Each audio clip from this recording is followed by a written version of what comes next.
I'm delighted to be joined here by our wonderful panelists and a longtime Iran hand in Washington, Iran analyst and journalist Barbara Slavin, who's a senior fellow at the Atlantic Council's South Asia Center and a Washington correspondent for elmonitor.com. She's the author of Bitter Friends, Bosom Enemies, Iran, the U.S., and the Twisted Path to Confrontation. A career journalist, she previously served as assistant managing editor for World and National Security of the Washington Times, a senior diplomatic reporter for USA Today, and a Cairo correspondent for The Economist, as well as other publications. Barbara, I'd like to hand the panel over to you.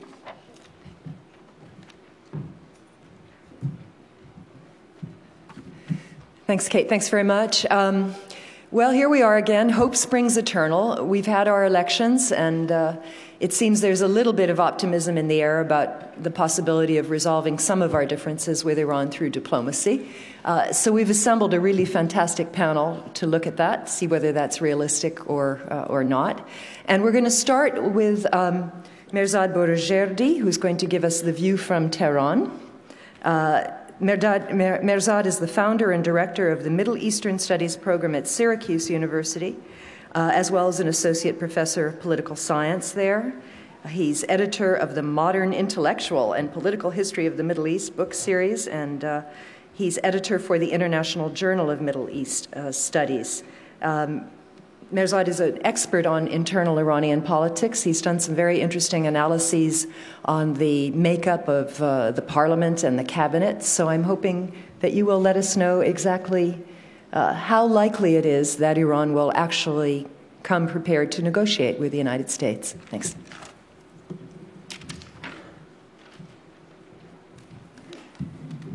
Thank you, Barbara. I want to thank the Middle East Institute for inviting me here to talk about Iran post-presidential elections here in the U.S. A few days ago, a writer in New York Times wrote the following line: "There is no more immediate strategic challenge for the re-elected president than Iran."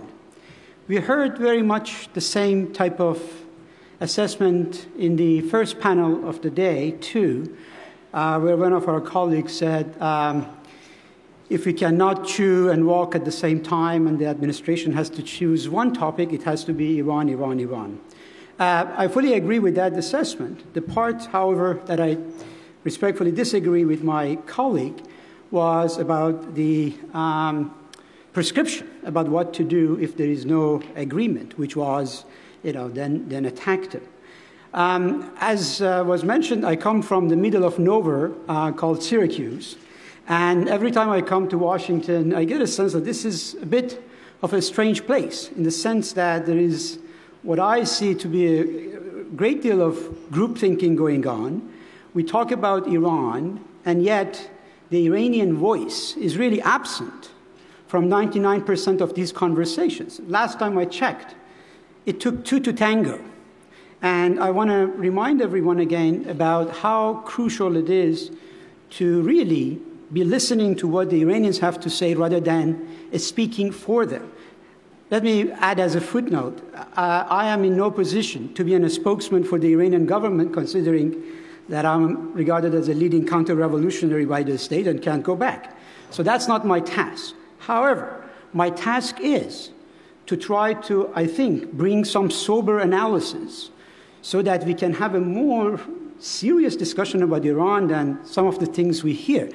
At a time when I see our government racing for the exit doors in Iraq and Afghanistan, to hear somebody says, let's attack them, let's have another war, right? To me, basically says that we have not learned the lesson that Napoleon formulated many years ago, which was, every empire has died of indigestion, right?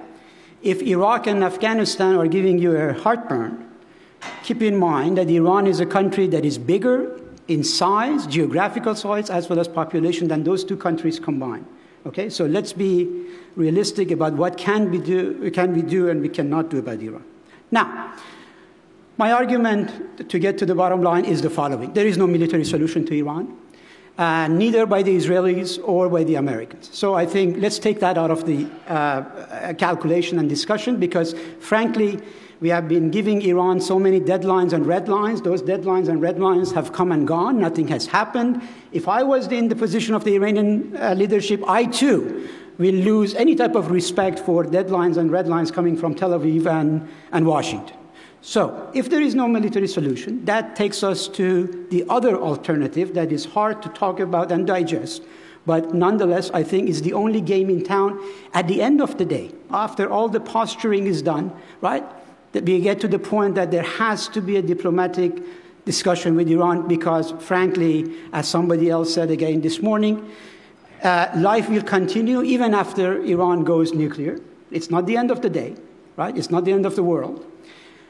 And secondly, we have a long way to get to that point. So at this point in time, I'm going to make the argument that a host of domestic, regional, and international factors has perhaps created a perfect storm of sort to convince the Iranians to negotiate seriously. What are those factors? First, I want to argue that Iran is losing a strategic depth. And everyone who knows anything about foreign policy knows that this is supremely crucial if you lose your strategic depth. What do I mean there? Well, let me remind you that Iran, that used to produce 2.5 million barrels of oil only a year ago, is now down to 800,000 apparently, right? Regaining those lost barrels of oil as a quota system within OPEC is going to be a formidable challenge for the Iranian leadership for the foreseeable future. You are less of an economic player than before this crisis started. Second, Iran is suffering from the fact that its relations with such important neighboring states, Azerbaijan, Bahrain, Qatar, Saudi Arabia, Turkey, UAE, and Yemen, have all deteriorated over the last few years. Let me just give you some examples. Iraq nowadays inspects Iranian planes. Syria, Iran's ally, gets kicked out of the Organization of Islamic States. Azerbaijan and Israel have wonderful relationships. Saudis ask the U.S. to attack Iran based on WikiLeaks stuff. Hamas distances itself from Iran. Libyan revolutionaries hold Iranian delegation hostage. Same happens in Syria. Turkey installs NATO defensive shield. Morsi comes to Tehran and gives the cold shoulder to the Iranians. If these are not examples of Iran getting marginalized in the region, I don't know what is. Other factors. Iran's great ally, Syria, is in great turmoil, and the future of Mr. Assad is very much in doubt. Turkey is establishing very good relations with the likes of Muslim Brotherhood and Hamas, again, to the dismay of the Iranians. Look at it from Tehran's perspective. It is very, very worrisome when a political party such as the Muslim Brotherhood, which is both popular and Islamic, comes to terms or respects the Camp David Accord with Israel. That basically deprives the Iranians of a major argument that they had about their anti-Israeli positions. Okay. Second set of factors. Prospects for a worsening economic conditions in Iran, right? As I said, declining oil exports, inflation, the somersaulting decline of the currency, apparently losing 80% of its value, there's a banking system that has been paralyzed, discontent in the bazaar, declining foreign reserves, right, et cetera, along with, of course, this amazing unemployment rate that the country suffers from has created the economic discontent. The joke in Tehran these days is, a guy takes his son to the zoo and shows him a chicken, and he says, look at that creature. When we were rich, we used to eat these things, right? Those days might now be past. Okay, unlike the Iran-Iraq war, the Iranian leadership, the Iranian masses are not willing, able to accept a war economy regiment. They could do it back then in the context of the Iran-Iraq war due to nationalistic sentiments. It's hard for the Iranian leadership to make this argument now based on a nuclear portfolio. A re-elected President Obama is seen as less susceptible to pressure from Israel now that he do not have to worry about re-election, right? And my thinking is that, well, the Israelis know that, and the Israelis are going to perhaps beat the drums of war and threaten that Iran once again, perhaps more so from this point on. But I am definitely quite happy that President Obama has taken leadership of the Iran issue from Israel in many ways. Sanctions have certainly hit Iran, right? But as economists like to say, like everything else, there is an opportunity cost, right? For those of you who don't know the concept, you are sitting here in this room and therefore are not outside enjoying the weather, right? That's your opportunity cost. Sanctions are hurting the Iranian regime, no question about it, but Washington should not forget the opportunity cost. The opportunity cost is that it is breaking the back of the Iranian middle class that is supposed to be your natural ally, right? And this class is going to be the one that is very much alienated as a result of this process in the long term. In political science, we say democracy is built on the shoulders of the middle class. What do we gain by the weakening of that middle class? Look at the examples of Iraq and so forth to see what the repercussions of that are going to be in the long term. Okay, U.S., on the other hand, there are some other reasons that make me be optimistic. Seems like President Obama is willing to negotiate, again, because of perhaps of a hard-nosed sense of realism about what is possible. Henry Kissinger, many years ago, he posed a rhetorical question. He said Iran needs to decide whether it's a nation or a cause, right? Cause of Islamic solidarity and so forth, or whether it's a nation following its national interest. I think Mr. Kissinger's question has now been clearly answered. Iran is a nation much more than a cause, and the leadership is thinking about national interest. So I am optimistic about I'm optimistic about the negotiations, but let me introduce some nuances, because I don't think getting from point A to point B is going to be easy, considering the intricate nature of Iranian politics. So there are a number of problems coming up. My sense is that the Supreme Leader, Ayatollah Khamenei, will be willing to reach some type of a compromise. But considering the upcoming Iranian presidential election next June, right, any type of discussion will be limited to the nuclear case alone and no such thing as a grand bargain. Why so?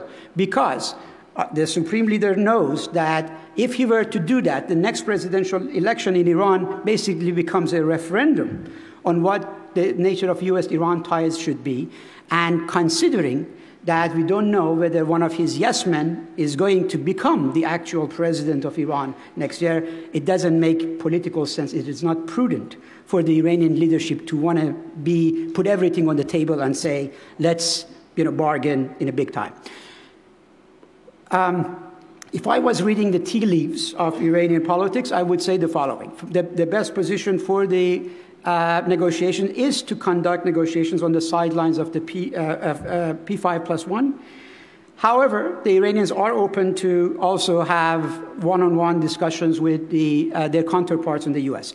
I will be looking to see who the Iranians perhaps appoint. Their choice of emissary can speak volumes about whether they are serious or not. If it's Mr. Jalili, you can basically, the present nuclear negotiator, you can basically pack your bags and go home. Nothing is going to happen.